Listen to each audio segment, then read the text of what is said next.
केरल में monkey pox के एक और केस की तस्दीक हुई है। कन्नौज जिले में मिला है मंकी पॉक्स का एक मरीज। अब तक 2 लोग मंकी पॉक्स से इन्फेक्टेड बताए जा रहे हैं। एक बेहद अहम खबर आपको बता रहे हैं, मंकी पॉक्स के एक और केस की तस्दीक हुई है। केरल में ये केस पाया गया है। कन्नौज जिले में मिला है मंकी पॉक्स का मरीज और अब तक कुल 2 मंकी पॉक्स से इन्फेक्टेड लोग पाए गए हैं। इस वक्त की सबसे अहम खबर, और इसलिए हम आपको सावधान कर रहे हैं, होशियार वो आ रहा है, क्योंकि जिस तरीके से केरल में मंकी पॉक्स के एक और केस की तस्दीक हुई है, उसके बाद से जो महकमा सेहत है उसके कान खड़े हो गए हैं, क्योंकि कन्नौज जिले में मंकी पॉक्स का एक मरीज मिला है और अब तक 2 लोग मंकी पॉक्स से इन्फेक्टेड बताए जा रहे हैं। मंकी पॉक्स के बारे में आपको और भी तफसील से जानकारी देंगे, लेकिन फिलहाल जो बड़ी खबर है पहले वो आपको बता रहे हैं। केरल में मंकी पॉक्स के एक और केस की तस्दीक हुई है। कन्नौज जिले में एक मंकी पॉक्स का मरीज पाया गया है और अब तक 2 लोग मंकी पॉक्स से इन्फेक्टेड बताए जा रहे हैं। इस वक्त की सबसे अहम खबर और सबसे बड़ी खबर आप तक पहुंचा रहे हैं। फिलहाल ये जानकारी जुटाई जा रही है कि किस वजह से ये ऐसे जो केसेस हैं वो सामने आ रहे हैं और क्या क्या चीज़ें एहतियात बरतने की ज़रूरत है, कौन कौन सी एहतियात बरतनी होगी, ये भी समझेंगे। और साथ ही मंकी पॉक्स की जो स्टेजेस होती हैं वो भी आपको बताएंगे कि क्या वजूहात हो सकती है, क्या इसके जो सिम्टम्स हैं वो होते हैं, वो भी आपको बताएंगे कि आखिर कैसा होता है मंकी पॉक्स। फिलहाल जो पहले बड़ी खबर है उस पर आप ध्यान दीजिए और ये समझिए कि केरल में मंकी पॉक्स के एक और केस की तस्दीक हो चुकी है, यानी मंकी पॉक्स यहां आ चुका है और केरल में एक और केस की तस्दीक हो चुकी है। आपको याद होगा जब कोरोना ने दस्तक दी थी तो साउथ यानी कि जुनूब की तरफ से, दक्कन की तरफ से ही पहली खबर आई थी और अब केरल में मंकी पॉक्स के एक और केस ने तस्दीक दी है। कन्नौज जिले में मंकी पॉक्स का एक मरीज पाया गया है। अब तक 2 लोग मंकी पॉक्स से इन्फेक्टेड बताए जा रहे हैं।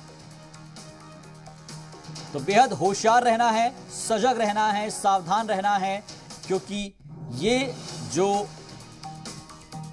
मरीज मिले हैं अब इनके पीछे की वजूहात क्या है ये डॉक्टर्स बताएंगे। किस वजह से ऐसे केसेस में इजाफा हो सकता है और क्या क्या एहतियात हमको बरतनी चाहिए। लेकिन अब तक 2 लोग मंकी पॉक्स से इन्फेक्टेड हो चुके हैं। खासतौर पर केरल में मंकी पॉक्स के एक और केस की तस्दीक हुई है।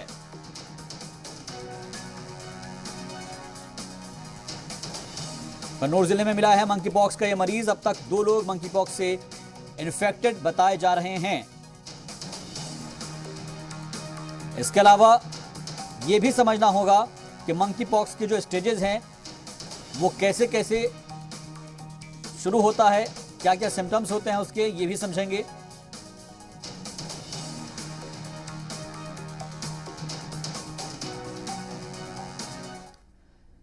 तो मंकी पॉक्स के 4 स्टेजेस होते हैं। आपको सिलसिलेवार तरीके से उसके बारे में आपको बताते हैं। पहले स्टेज पे बुखार महसूस होता है आपको। जब अगर इस तरह की चीज़ें हैं सामने आ रही है तो आपको ये समझ लेना चाहिए कि आखिर किस तरह से इसकी शुरुआत होती है। आपके जिस्म में आपको दर्द महसूस होगा, थकान भी महसूस हो सकती है। अमूमन लोग इसको नॉर्मल थकान समझ सकते हैं, लेकिन मंकी पॉक्स की जो दूसरी स्टेज है उसमें बुखार के साथ साथ स्किन्स पर कुछ गांठें दिखनी शुरू हो जाती है। मिसाल के तौर पर आपका जो जिस्म है उस पर छोटी छोटी सी गांठ दिखनी शुरू हो जाएगी। ये इसकी दूसरी स्टेज कही जा रही है। इसके अलावा मंकी पॉक्स की तीसरी स्टेज को भी आपको समझना चाहिए, जिसमें हाथों, पैरों और चेहरे के अलावा मुंह या फिर प्राइवेट पार्ट्स पर ये गांठ दानों या फिर चकत्ते जैसे बनने लग जाते हैं।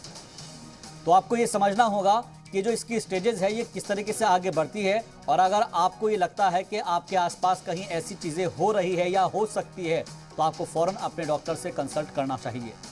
लेकिन मंकी पॉक्स की चौथी और आखिरी स्टेज आपको जो बता रहे हैं वो ये है कि ये दाने या फिर चकत्ते उभर कर बड़े दाने में तब्दील हो जाते हैं, बड़े बड़े दिखाई देते हैं और कुछ ऐसे प्रस्ट्यूस में तब्दील हो जाते हैं जिनमें मवाद भरी होती है। तो सवाल ये है कि ये जो स्टेजेस है ये तो हमने आपको बता दी है, कि किस किस तरीके से आपको ये चीज़ें, थकान महसूस होगी, बुखार महसूस होगा, उसके साथ दोनों चीज़ें महसूस होगी और फिर चकत्ते पड़ने शुरू हो जाएंगे, छोटे से बड़े दाने टाइप में हो जाएंगे, फिर उसमें मवाद पैदा हो जाएगा। ये मंकी पॉक्स के एक तरीके से लक्षण हैं। लेकिन अब आपको ये भी समझना होगा कि आखिर मंकी पॉक्स का जो वायरस है वो कैसे फैलता है और ये बीमारी है क्या।